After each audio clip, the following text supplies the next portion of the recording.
सब public life है। Public life का एथिक्स में 7 प्रिंसिपल्स दिया गया। पब्लिक लाइफ माने जो पब्लिक के कार्य के लिए बैठे हुए हैं, जो पब्लिक के कार्य के लिए जिन्हें अपॉइंट किया गया है, तो 7 उसका प्रिंसिपल्स है, उनको फॉलो करना चाहिए। ये 7 प्रिंसिपल्स ऑफ पब्लिक लाइफ कहाँ से लिया गया था? First report of the committee on standard of public life, UK, May 1995। First report आया था, एक कमेटी बना था, कमेटी का फर्स्ट रिपोर्ट से इस 7 प्रिंसिपल पब्लिक लाइफ को क्या किया गया, एक्सट्रैक्ट किया गया है, यानी लिया गया है। तो ये 7 प्रिंसिपल्स ऑफ पब्लिक लाइफ क्या है, आइए एक एक करके हम लोग पहले नाम समझेंगे, फिर उसका मतलब। पहले नाम 7। पहला क्या है? सेल्फलेसनेस। साथ में बोलिएगा जो वीडियो देख रहे हैं। पहला क्या है? सेल्फलेसनेस। दूसरा क्या है हमारा? इंटीग्रिटी। तीसरा हमारा क्या है? ऑब्जेक्टिविटी। चौथा क्या है हमारा? अकाउंटेबिलिटी। पांचवा क्या है हमारा? ओपननेस। छठा है हमारा ऑनेस्टी, और सातवां हमारा क्या है? लीडरशिप। आई रिपीट, मैं नाम को रिपीट कर रहा हूँ। पहला क्या है? सेल्फलेसनेस। दूसरा क्या है? इंटीग्रिटी। तीसरा क्या है? ऑब्जेक्टिविटी। चौथा क्या है? अकाउंटेबिलिटी। पांचवा क्या है आपका? ओपननेस। छठा क्या है आपका? ऑनेस्टी। और 7 नंबर में क्या है आपका? लीडरशिप। अब आइए एक एक करके मतलब समझते हैं। सेल्फलेसनेस, अगर आप पब्लिक ऑफिस में बैठे हैं, जनता के काम के लिए बैठे हैं, तो आप अपने बारे में मत सोचिए, अपने फैमिली के बारे में मत सोचिए कि अपने फैमिली को मुनाफा करा दे, अपने दोस्त को मुनाफा करा दे, खुद मुनाफा ले ले। आप इसके बारे में नहीं सोच सकते हैं। आप अपने बारे में अपना इंटरेस्ट छोड़ करके जनता का इंटरेस्ट में लग जाइए। सेल्फलेसनेस, स्वार्थहीन होकर के काम करिए। जो काम के लिए आपको बैठा है वो काम करिए, जनता का काम करिए। समझ पा रहे हैं? इसे क्या कहेंगे? सेल्फलेसनेस। अपने बारे में सोचने का आपको जरूरत नहीं है, उसके लिए आपको सैलरी पे किया जा रहा है। तो पहला क्या? सेल्फलेसनेस। इंटीग्रिटी। इंटीग्रिटी का मतलब जिस पोस्ट में है उसका अखंडता को, उसका जो गरिमा है उसको बनाए रखिए। माने आप पे किसी तरीका का कोई भ्रष्टाचार का आरोप नहीं होना चाहिए। मतलब आप जो काम कर रहे हैं उसमें इंटीग्रिटी होना चाहिए। ऐसा आप कुछ काम मत करिए ताकि दूसरा कोई आपको लालच दे करके आपको जो काम दिया गया उससे भटका करके अपना काम करवा ले। ऐसा नहीं होना चाहिए। इसे क्या कहेंगे? इंटीग्रिटी। माने घुसखोरी नहीं होना चाहिए। सब शब्द में भाष करें तो घुसखोरी नहीं चलेगा। अगर जो लोग घुसखोरी करते हैं उनका इंटीग्रिटी नहीं होता है। समझ रहे हो? इंटीग्रिटी लेस होते हैं। तो पहला क्या? सेल्फलेसनेस। दूसरा क्या? इंटीग्रिटी। तीसरा ऑब्जेक्टिविटी। जिस काम के लिए बैठाया गया है ना, वो काम को ध्यान में रखते हुए, उस उद्देश्य को ध्यान में रखते हुए सिर्फ और सिर्फ उस उद्देश्य को पूरा करने के लिए आप काम करिए। ऑब्जेक्टिविटी किसके लिए बोला गया? जो पब्लिक ऑफिस को होल्ड करते हैं, यानी गवर्नमेंट का ऑफिस को होल्ड करके गवर्नमेंट एम्प्लॉय है या अच्छे पोस्ट में है, उनके लिए सब बात बोला जा रहा। चौथा अकाउंटेबिलिटी। आपको जवाब देना पड़ेगा। जितना डिसीजन लीजिएगा, जितना एक्शन लीजिएगा, उसका आपको जवाब देना पड़ेगा जनता को। अकाउंटेबिलिटी, जवाबदेही। ओपननेस, खुला विचार का रहिए, किसी के कहने पे काम नहीं होना चाहिए। ओपननेस, एकदम खुलेआम काम करिए। समझ में आ रहा क्या बोल रहे हैं? माने आप हर डिसीजन, अपने ऑब्जेक्टिविटी को पूरा करने के लिए आप डिसीजन ले सकते हैं और उस डिसीजन को आप अकाउंटेबिलिटी में जवाब दीजिए। तो ओपननेस, खुला विचार से एकदम काम करिए, किसी के कहने पे नहीं। जिस काम के लिए बैठा गया उस उद्देश्य को पूरा करने के लिए आप कोई भी डिसीजन लीजिए। इसे क्या कहेंगे? ओपननेस। ऑनेस्टी, ईमानदारी होना चाहिए। आप तो ऑनेस्टी जानते हैं, क्या मैं ऑनेस्टी समझाऊं? और लीडरशिप। ऐसा अगर काम करिएगा तो आप में एक अलग, जनता में आपका छवि के प्रति एक अलग, समझ रहे हैं आप, अलग तरीका के उभरेंगे कि अच्छा एम्प्लॉय है, सारा काम ढंग से करता है। ये सब क्या? लीडरशिप। तो जब ढंग से काम करेंगे तो आपका छवि जनता में क्या बन के आएगा? लीडरशिप। समझ रहे हैं? जब वो सब ऊपर वाला सारा 6 पॉइंट सही रहेगा तो ही आप में लीडरशिप का क्वालिटी आएगा।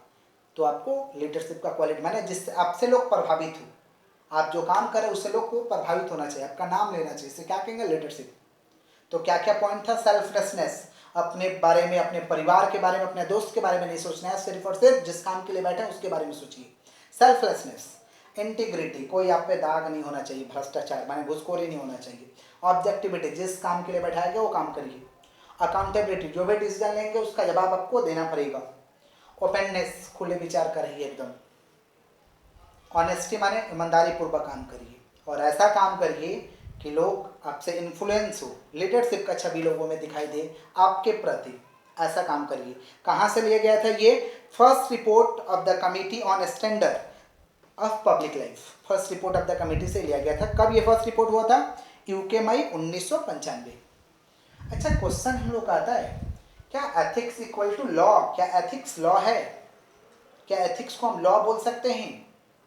तो आंसर इज नो, एथिक्स को हम लॉ नहीं कर सकते हैं, but law is the codification of ethics. Law जो है एथिक्स का ही कोडिफिकेशन है। एग्जाम्पल के माध्यम से समझिए, एथिक्स को लॉ क्यों नहीं बोल सकते हैं? क्योंकि लॉ को, कानून को जो हम दिखाते हैं वही दिखता है, सच नहीं दिखता। देखते हैं ना, काला पट्टी बना रहता है, कोर्ट में जब जाइएगा तो काला पट्टी आंख पे बना रहता है। क्यों बना रहता है? क्योंकि कानून अंधा है, उन्हें जो दिखाया जाएगा वही उनको दिखेगा। समझ पा रहे हैं? तो एथिक्स में ऐसा नहीं होता। एथिक्स ये तो पर्सनल एट्रीब्यूट है, खुद का हम डिसीजन है, तो एथिक्स को हम लॉ नहीं कर सकते हैं। बट कुछ घटना हो जाता है तो लॉ बनाया जाता है एथिक्स को देखते हुए, कोड किया जाता है एथिक्स को देखते हुए। एग्जाम्पल दे रहे थे कि एथिक्स को लॉ क्यों नहीं बोल सकते हैं, क्योंकि लॉ को जो दिखाया जाता है वही दिखता है। मेरे लाइफ में एक समाज में ही घटना हुआ था, अब तो जानते हैं समाज में घटना होते रहता है। मान लीजिए एग्जाम्पल के तौर पे दे रहे, ए चाकू भोग करके बी और सी को मर्डर कर दिया। ए नाम का व्यक्ति चाकू भोगकर बी और सी का मर्डर कर दिया, ये समाज के सभी लोग जानते हैं। और ए खुद को भी चाकू मार लिया, बट मारा नहीं। बी और सी मर गया, ए नहीं मारा। ए क्या बोला? मैं चाकू चलाया हूँ सेल्फ को बचाने के लिए, सेल्फ डिफेंस में मैं चाकू को चलाया हूँ। और ए भी जाके अरेस्ट कर लिया। बी सी तो मर गया, पूरा समाज के लोग जानते थे कि वो जानबूझ करके मारा है। बट कोर्ट में क्या हुआ? कोर्ट में जब तारीख पे तारीख चला तो एक सेल्फ डिफेंस का तो मामला था ही, समाज के लोगों को ले जाकर के खड़ा करा कर पैसा देके, समाज के लोगों को ले जाकर जो प्रूफ थे, गवाह थे, उन लोगों को ले जाकर के खड़ा करवा के कहवा दिया गया कि उन्होंने अपने को बचाने के लिए मारा है, जबकि उनका इंटेंशन ही था इन लोगों को मर्डर कर देना। तो क्या हुआ यहाँ पे? समाज के लोग जो दिखाए लॉ को वही दिखा। ए अब बाहर है, बीसी तो मर गया, बीसी के घर वाले भी नहीं जीते केस करके, ए बाहर है, मौज मस्ती कर रहा है, बट रियल में दोषी तो ए था।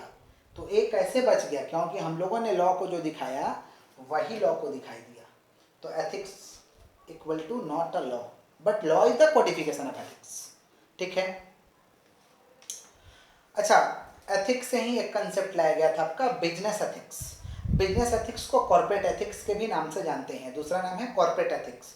तो बिजनेस एथिक्स बिजनेसमैन के लाया गया कि एक बिजनेसमैन जब बिजनेस कर रहा है तो समाज के लोगों के साथ हारमोनियस रिलेशनशिप को बनाइए, भाईचारा का रिलेशनशिप को बनाइए। और आपको पता होना चाहिए आप जब बिजनेस को कर रहे हैं, राइट आपका कंडक्ट क्या है, रॉन्ग कंडक्ट क्या है, सही क्या है, गलत क्या है। माने बिजनेस करते उस समय आपको बिजनेस एथिक्स फॉलो करना है, समाज के साथ गुड रिलेशन रखना है और सही और गलत का फर्क आपको समझ रखना है, तो ही आपका बिजनेस एथिक्स फॉलो होगा। और बिजनेस एथिक्स को फॉलो करते हैं तो आपका बिजनेस जो है एक समाज में अलग इमेज के साथ उभर करके आएगा, अगर बिजनेस एथिक्स को फॉलो करते हैं तो। बिजनेस एथिक्स का दूसरा नाम क्या है? Corporate ethics. तो business ethics refers to maintain